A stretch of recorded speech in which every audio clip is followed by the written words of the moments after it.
누가복음 18장 18절에서부터 30절까지 말씀입니다. 누가복음 18장 18절에서부터 30절까지 말씀. 우리 교도하겠고요. 30절 같이 읽겠습니다. 어떤 관리가 물어 이르되 선한 선생님이여 내가 무엇을 하여야 영생을 얻으리이까?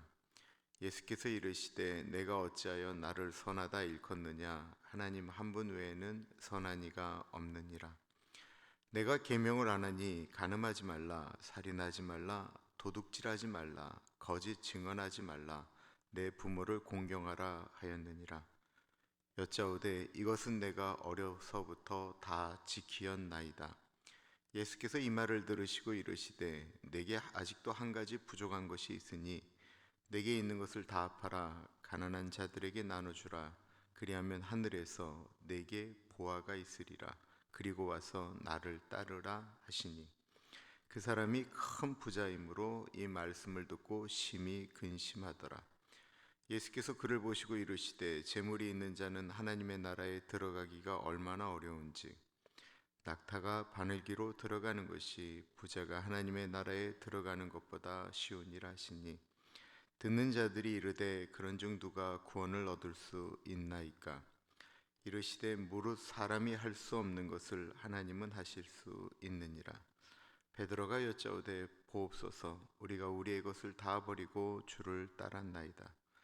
이르시되 내가 진실로 너에게 이르노니 하나님의 나라를 위하여 집이나 아내나 형제나 부모나 자녀를 버린 자는 현세의 여러 배를 받고 내세의 영생을 받지 못할 자가 없느니라 하시니라.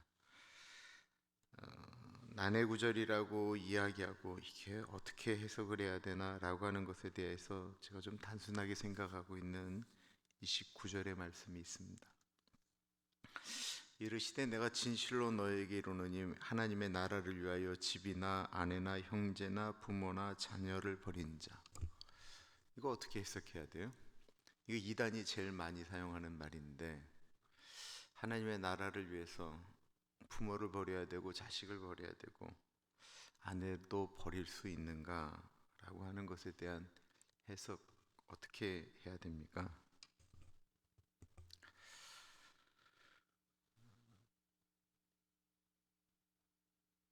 이게 모두 다 그냥 지금 누가복음에 나오는 말씀의 그냥 핵심은 그냥 우선순위에 대한 말씀으로 생각을 하면 제일 좋을 것 같아요.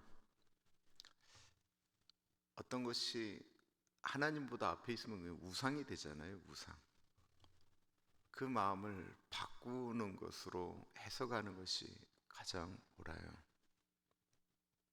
이거를 내가 너무 이것을 사랑하기 때문에 이거를 버려야 된다라고 할 때, 다른 건 버릴 수 있지만, 물론 저는 뭐 그렇진 않아요. 그렇지만 제가 어떻게 우리 마누라를 버리겠어요? 어떻게 그 자식을 버리겠어요? 우선순위에 대한 개념으로 해석을 하고 우선순위가 그래야 된다라는 것입니다. 이 부분은 그 정도로 해석을 하면 좋겠다 싶은 생각이 들고, 어쩐 순간에는 그럴 수도 있겠죠. 구원의 문제이기 때문에 그럴 수 있지만 오늘 우리가 살아가는 것 가운데서는 그게 아닌 거예요. 그래서 우선순위 가운데 하나님이 우선되어지지 않은, 왜냐하면 문맥상으로 쫙을 봐도 이것은 우선순위에 대한 문제를 가지고 말씀하시는 것이다라고 해석을 하면 좋을 것 같습니다. 이제 말씀 볼게요. 예수님께서 기도에 대한 말씀을 마치셨을 때 한 관리가 다가왔습니다. 마가복음은 이 사람을 부자 청년이라고 이야기했어요. 성경을 보시면 반듯하고 바르고 법 없이 살았던 청년인데 많은 걸 가지고 관리까지 된 청년이 예수님에게 다가온 거예요. 그러니까 우리가 보면 누구든지 사위 삼았으면 참 좋겠다. 신앙생활 잘하고 성공했고 반듯한 도덕적인 그런 청년이 예수님에게 다가와서 질문을 던집니다. 어떤 관리가 물어 이르되 선한 선생님이여 내가 무엇을 하여야 영생을 얻으리이까? 부자였고 청년이었고 오늘 성경은 관리라고 말하는 것을 보면 얼마나 열심히 노력했으면 어린 나이에 관리가 되었겠어요. 아마 열심히 살았을 것입니다. 밤잠 안 자고 공부했고 노력했을 것입니다. 신앙심도 대단해서 옳지 않은 것, 바르지 않은 것은 근처도 안 갔습니다. 젊은 나이에 많은 것을 이루었습니다. 그러면 행복할 줄 알았습니다. 이렇게 하나님 앞에 살면 훗날 나에게 얼마나 멋진 면류관이 준비되어져 있을까 생각을 했는데, 아무리 모든 것을 다 갖추었다라고 생각을 해도 그의 삶에 공허가 찾아왔습니다. 파스칼 그 팡세라고 하는 책을 쓴, 인간은 생각하는 갈대다라고 하는 그 책을 쓴 파스칼이 우리 사람의 이 몸 안에는 하나님으로만 채울 수 있는 공간이 있다라고 얘기를 하셨어요. 그래서 그 공간은 하나님으로 채워지지 않으면 사람은 공허하다라는 것입니다. 이 공허가 그의 마음 가운데 있었던 것입니다.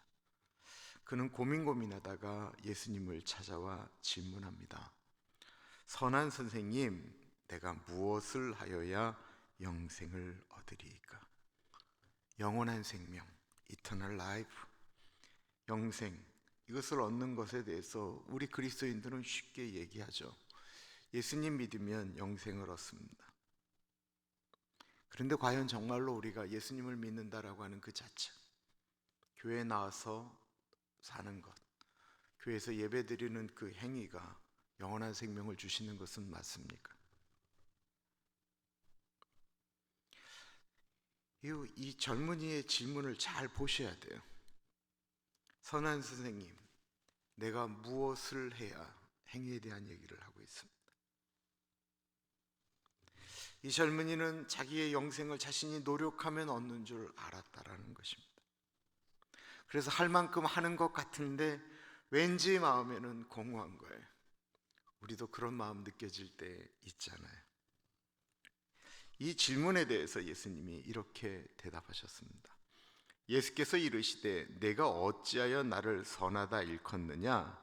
하나님 한 분 외에는 선한 이가 없느니라. 아무도 사용하지 않았던, 예수님에게 선한 선생님이요 라고 말한 사람은 없었어요. 이 젊은이가 보기에 예수님이 선한 거예요.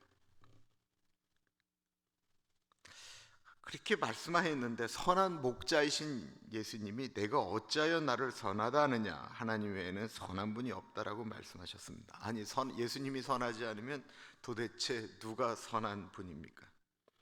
왜 예수님이 이렇게 이 젊은이에게 말씀하신 걸까요? 이 젊은이의 질문 자체가 도덕성을 가지고 사람을 평가하고 행동하는 거예요. 선한 선생님 라고 이야기할 때는 내가 보기에 다른 사람들은 악하고, 내가 쫓았던 종교 지도자들, 바리새인들, 율법 이런 사람들은 이건 종교 지도자들인데 선하지 않다라는 거예요. 그들은 악하다라는 거예요. 그리고 더 결정적인 것, 내가 무엇을 하여야 영생을 얻겠습니까? 라고 하면서 그가 뒤에 얘기했던 많은 것들을 보면 예수님 선한 선생님이죠, 선생님 영생을 어떻게 얻어야 됩니까? 라고 하는 질문에 그 자신이 선하다라고 하는 여태까지 행위가 들어가 있다라는 것입니다.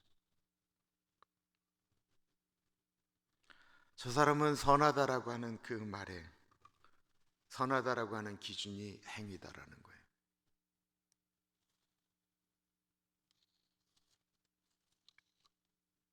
수많은 그 옛날 사람들이, 예수님 당시의 사람들이 율법을 지키면 구원을 받는다라고 생각하며 살았습니다. 그런데 우리는 악합니다. 예수님은 우리 마음에 대한 이야기를 많이 하셨습니다.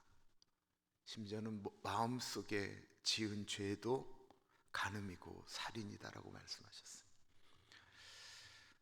사람을 보고 라가, 바보라고 얘기해도 살인이라고 말씀을 하세요.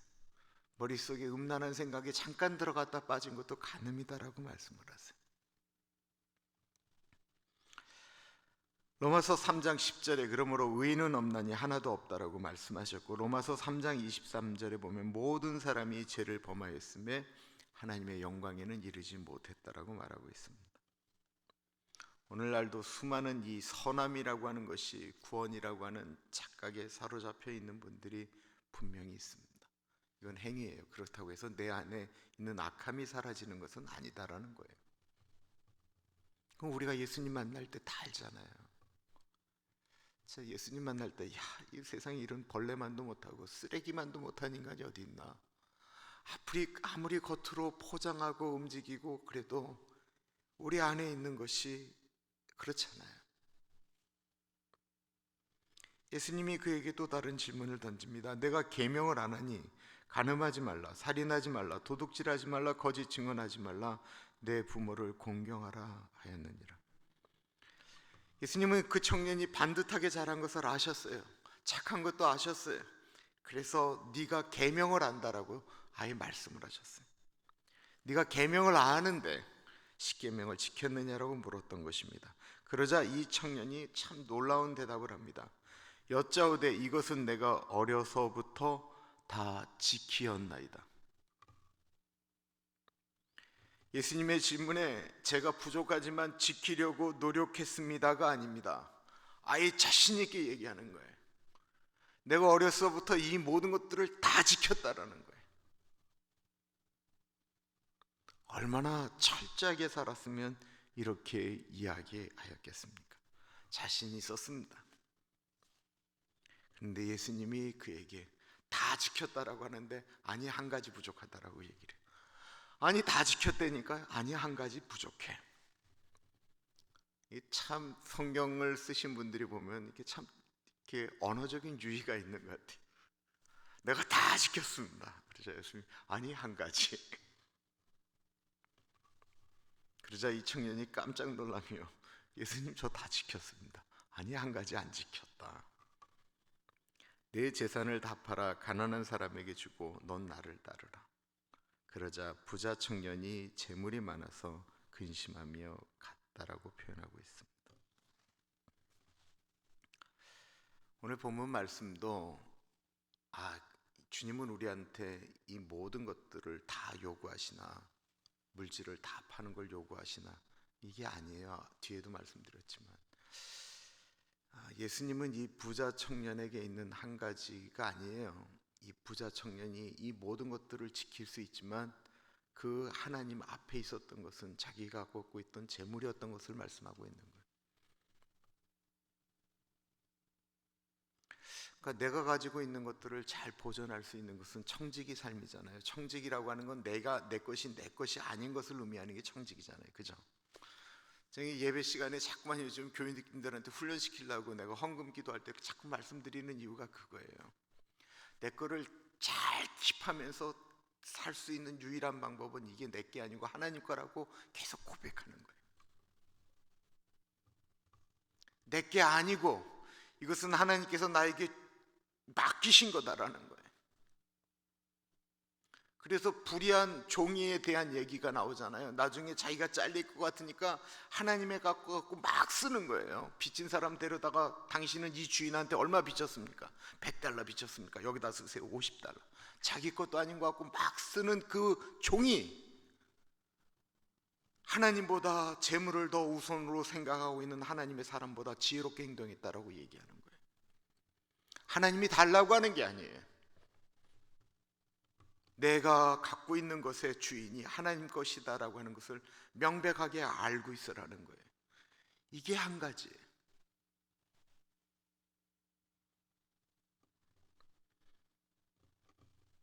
나에게 한 가지는 무엇인가라는 생각을 해보게 됩니다. 너무 많으니까 한 가지라고 말씀드려도 어려운데요. 돌아가셨어요. 바피어슨 목사님이라고 계세요. 지금도 계세요. 이분이 한국에 예언 기도한다라고 많이 가시는 분 중에 하나인데, 이분이 아주 젊은 날 급하게 홍콩에 들어갈 일이 있었는데, 이 중국은 때때마다 큰 행사가 갑자기 벌어지면 그 호텔이 동이 납니다. 아무리 홍콩을 돌아다녀도 자기 몸 하나 이렇게 묶을 수 있는 빈 방이 없었습니다. 그래서 호텔 직원을 찾아가서 혹시 이 호텔에 미국인 혼자 지내는 분이 혹시 있다고 한다면 그분한테 부탁을 해서 내가 침낭에서 잘 수 있으니까 어떤 분이라도 허락을 하면 내가 그 방을 좀 들어가 쓸 수 있도록 좀 도와달라고 이야기를 했어요. 그랬더니 어떤 젊은 남자가 허락을 해서 그 젊은 남자는 침대에서 자고 이 바피어스 목사님은 그 침낭에서 주무시게 됐습니다. 근데 피어스 목사님이 피곤해서 한참을 고나게 자고 있는데 이 젊은 남자가 막 엉엉 우는 거예요. 침대 위에서. 너무 구슬피 우니까 바피어스 목사님이 일어나서 그 청년에게 다가갔더니만 이 청년이 깨서 우는 게 아니고 꿈을 꾸면서 막 우는 거예요. 너무 구슬피 우니까 이 목사님 마음 가운데 도와줘야 되겠다는 생각이 들었어요. 그래서 깨웠어요. 깨운 다음에 그 젊은이가 일어나자 목사님이 이렇게 말씀하셨습니다. 무슨 사연 때문에 그렇게 우는지 모르겠지만 제가 목사입니다. 도와줄 수 있으면 제가 돕고 싶습니다. 그러자 이 젊은 친구가 이야기하는 거예요. 목사님, 저는 네팔 선교사입니다. 저는 8년 동안 네팔에서 선교를 하였습니다. 미국에 있는 교회들이 지원을 많이 해서 통역사를 두어서 설교하면 통역하는 사람이 통역을 하면서 복음을 전했습니다. 믿음이 좋은 아내와 결혼해서 네팔에 가서 같이 사역을 하고 하나님이 딸을 주셨는데 이 딸 아이가 밖에 나가서 흙장난을 하다가 흙을 잘못 먹고는 나병에 걸렸습니다. 문둥병에 걸렸습니다. 그래서 네팔에서는 치유할 방법이 없어서 그 딸아이를 하와이에 있는 한센병 병원에다 데려다 놓고 지금 다시 내가 네팔로 들어가려고 하는데 저는 8년 동안 나를 위해서 8년 동안 통역한 그 통역관마저도 예수를 믿지 않았습니다. 나는 능력도 없고 아내도 죽도록 고생시키고 내 딸 하나도 제대로 보살피지 못하는 그런 무능한 선교사라 여기까지 오는데도 내가 고민을 했고 오늘 이 밤도 제가 깊은 고민을 하면서 예수님에게 주님 못 들어가겠습니다. 나 같은 사람 들어가서 교인들 돈 쓰죠. 한 명도 구원도 못 시키죠. 주님 내가 뭐 할 수 있겠습니까? 제가 꿈속에서 그렇게 기도를 하는데 예수님이 우시더랍니다. 너라도 들어가 주면 안 되겠냐? 너라도 제발 너라도 좀 들어가 주면 안 되겠냐? 본인은 무능하다라고 얘기를 하는데 예수님이 제발 그 네팔에 네가 좀 들어가 주면 안 되겠니? 라고 이야기를 해서 예수님이 나 같은 사람 때문에 왜 우시나? 라고 생각을 해서 자기가 그것이 너무 감격해서 엉엉 울었다라는 것입니다. 아무 열매가 없어도 한 가지를 내려놓을 수 있는 그 한 사람 때문에 예수님이 감격하는 거예요. 예수님이 우리한테 뭐 언제 큰 것 바라신 것 있나요? 예수님이 저한테 내 재산 팔아서 다 팔아라라고 얘기하신 적 단 한 번도 없어요. 그 말씀하시면 내가 고민한 적 한 번 있어요. 예수님이 나한테 그 말씀하시면 내가 팔까 안 팔까? 근데 팔 것 같긴 해요. 예수님이 내 새끼 바치라고 그러면 바칠까? 한참을 고민했는데 그것도 하긴 할 것 같아요. 근데 늘 내가 못하는 것이 하나 있는데 큐티 말씀하면서 이렇게 하나씩 이렇게 말씀하시는데 아무것도 아닌 것 같은데 그게 참 그렇게 마음을 어렵게 할 때가 참 많아요.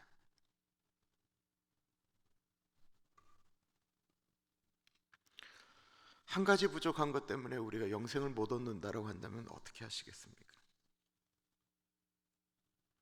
하나님이 우리에게 마음을 주심에도 불구하고 내가 하지 않는 그 일이 무엇이냐라고 하는 것입니다. 부자 청년을 통해서 우리의 모습을 보게 됩니다. 내 성격, 나의 단점, 주님이 그거 바꾸라고 지금 말씀하고 있는 게 아니에요. 우리가 우리 캐릭터를 어떻게 바꾸겠어요? 우리 성격이 그렇게 나왔는데. 나는 내가 불편한 일을 하려고 그러면 벌써 온몸에서 아드레날린이 막 이렇게 분비되는 것을 내가 느껴요. 정말 힘들어요. 너무 어려워요. 이게 뭐 훈련하고 애쓰고 노력한다고 해서 되는 게 아니더라고요. 근데 가끔 주님이 내가 그렇게 불편함에도 불구하고 하라고 하실 때가 있기는 있어요. 그러나 그거 했다고 해서 내 성격이 바뀌는 것은 아니더라고요. 주님께서 말씀하시는 부족한 한 가지는 우리의 마음을 꿰뚫으시면서 주님이 말씀하시는 거예요. 그거는 뭐냐면 네가 진짜 사랑하는 게 뭐냐라고 하는 것일 때가 많이 있다라는 것입니다. 네가 진짜 사랑하는 거. 아무리 아니라고 얘기를 해도 진짜 주님 앞에서 이렇게 기도하면서 생각해 보면 느껴지는 그거 하나. 여기에서 우리는 마음 가운데 치열한 전쟁이 일어납니다. 신앙이라고 하는 것은 모호하고 추상적인 이야기가 아닙니다. 오늘 본문이 얼마나 우리에게 이렇게 읽으면서 부담이 오는 정말 리얼하고 실제적인 이야기입니까?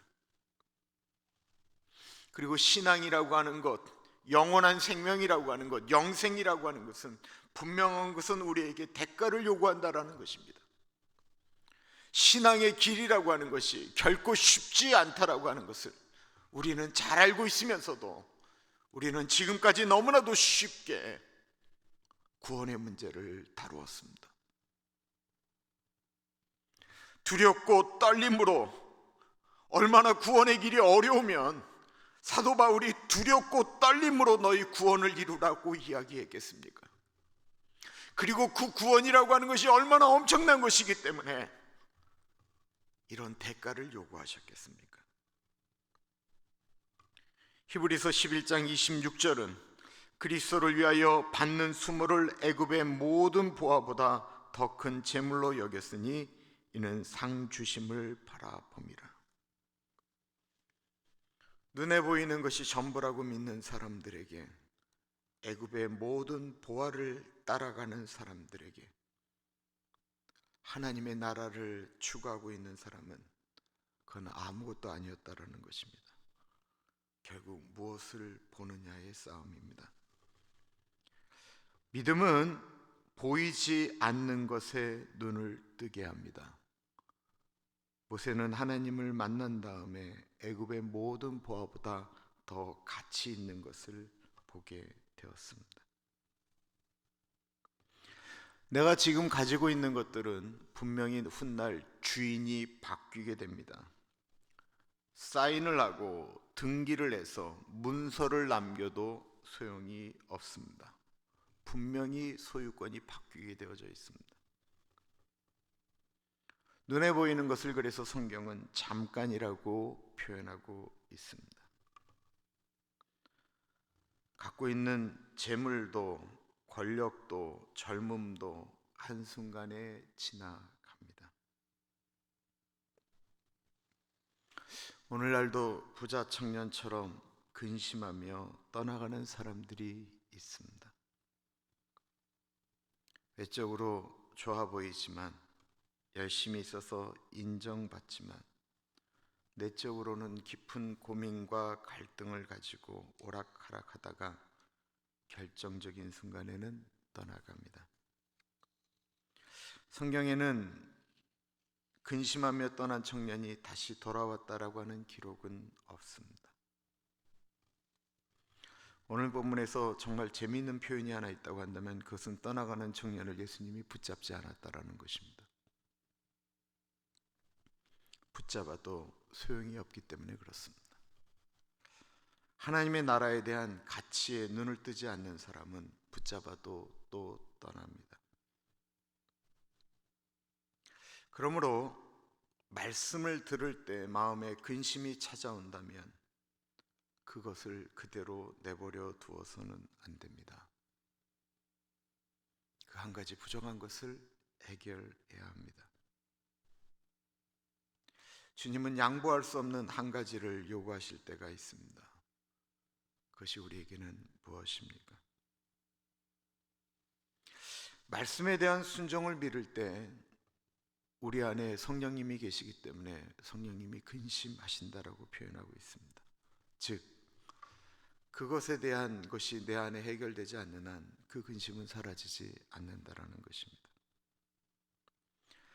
선택을 해야 될 것과 포기해야 될 것이 우리 인생 가운데는 분명히 있습니다. 부자 청년은 영생을 얻고자 했던 마음이 분명히 있었습니다. 그러나 하나님 앞에 하나님보다 더 사랑했던 것을 포기할 수는 없었습니다. 주님은 오늘의 이 청년에게 명령하셨습니다. 팔아라, 주라, 나를 따르라. 모두 명령이셨습니다. 설득하거나 권면하지 않으셨습니다. 너무 고민을 오래 하면 안 됩니다. 영생이라고 하는 것은 예수 그리스도를 따를 때 예수님께서 우리에게 주시는 것입니다. 예수님은 이미 마태복음 6장 24절에 누가복음 16장에 한 사람이 두 주인을 섬기지 못할 것이니 혹 이를 미워하고 저를 사랑하거나 혹 이를 중히 여기고 저를 경히 여김이라. 너희가 하나님과 재물을 겸하여 섬기지 못한다라고 말씀하셨습니다. 오늘날 하나님과 대적할 수 있는 가장 강력한 힘을 가진 것이 있다고 한다면 그것은 말할 것도 없이 돈입니다. 그래서 돈을 만모니즘이라고 이야기하는 거예요. 우상이 되어버렸다는, 신이 되어버렸다는 것입니다.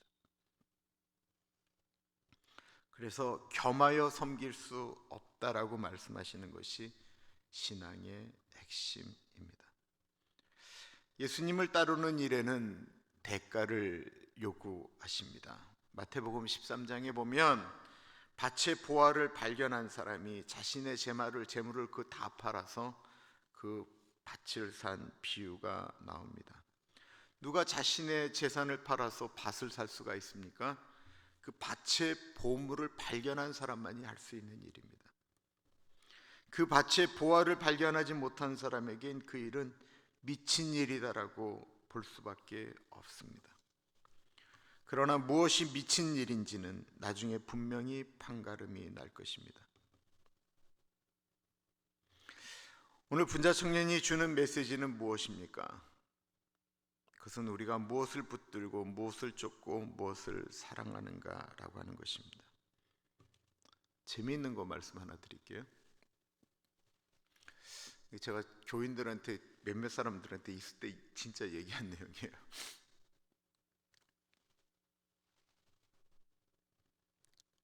설교가 길어지는데 좀만 용서해 주세요. 팬데믹이 벌어졌잖아요. 근데 제가 진짜 이렇게 기도를 하는데 제가 옛날 20대 때 주식을 많이 했잖아요. 한데 갑자기 머릿속에 GM이라고 하는 그 자동차 아시죠? GM 이게 딱 머릿속에 왔어요. 그래서 제가 그 앉아있는 우리 교육자들하고 아침을 먹으면서 내가 오늘 새벽에 이런 게 있었어 그러면서 웃기지 막 그랬더니만 뭐 우리 김동준 전사님 뭐라 그러셨냐면 제가 옛날에 그 했던 주식이 아주 컸던 게 한국에서 은행 자체가 한 번에 날아간 적이 있거든요. 그래서 목사님 그 기업 망하게 하려면 주식하세요.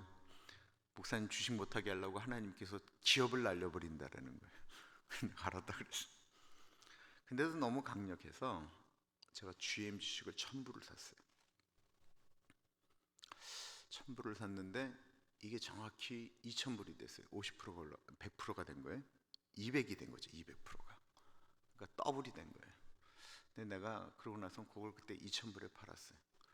야, 하나님이 말씀하시면 그때 그거 제가 안 팔았으면 얼마 됐는 줄 아세요? 4000불 됐어요. 그러고 나서는 내가 노후에 대한 생각으로 주식을 좀 할까라는 생각을 가졌어요. 그리고는 그 로빈후드라고 하는 곳에다가 제가 이렇게 돈을 넣어놨어요. 주식을 그때 한 건 아니에요. 넣어놨어요. 그리고는 잊었어요. 그러다가 제가 요번에 그 구글 계정이 다 털렸잖아요. 제가 가장 힘들고 어려웠던 게 바로 이 로빈후드라고 하는 곳에 대한 어카운팅이었습니다. 얘가 그 있는 돈을 갖고 주식을 샀다 팔았다를 자기 마음대로 다 했어요. 그리고는 자기가 신뢰를 얻은 다음에 제 전화번호 바꿨잖아요. 그건 자기가 쓱 자기 은행을 이렇게 거기다 집어넣었어요. 집어넣고는 그쪽으로 이쪽 돈을 이쪽으로 이체하려고 계속 시도를 했어요. 그리고 거기는 그 돈을 이렇게 캐시처럼 쓸 수 있도록 했거든요. 그걸 갖고 물건을 무지하게 많이 샀어요.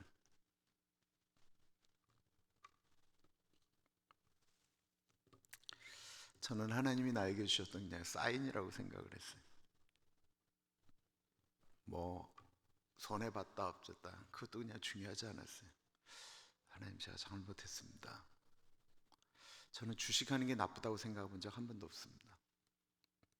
나쁜 거 아니에요. 제가 지금 말 잘못한다라고 조심스러운데 저는 주식하는 거 나쁜 거 아닙니다. 이 기업에 투자함으로써 이 기업이 잘 되도록 하는 것이 그게 주식이에요. 내가 거기에 같은 주주가 되는 거예요. 한국은 투기지만 저는 주식이 그런 거 아니에요. 주식을 한국 사람들은 투기로 여기니까 문제가 되는데 주식은 나쁜 게 아니에요. 내가 그 기업의 가능성을 보고 거기다 투자하는 거예요.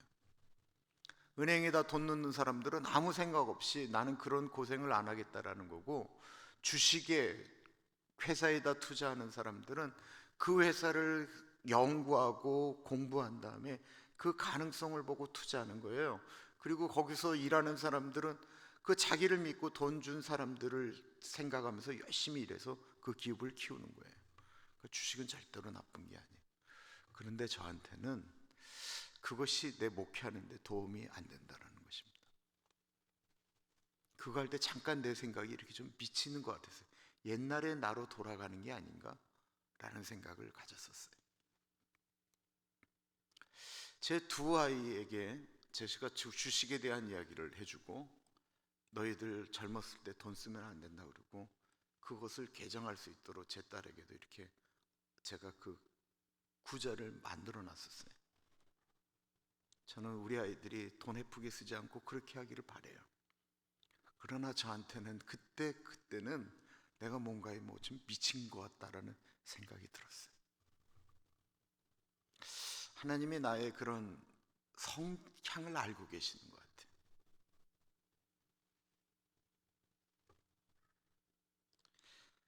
저는 물질에 대한 말씀만 지금 드리고 있는 것이 아닙니다.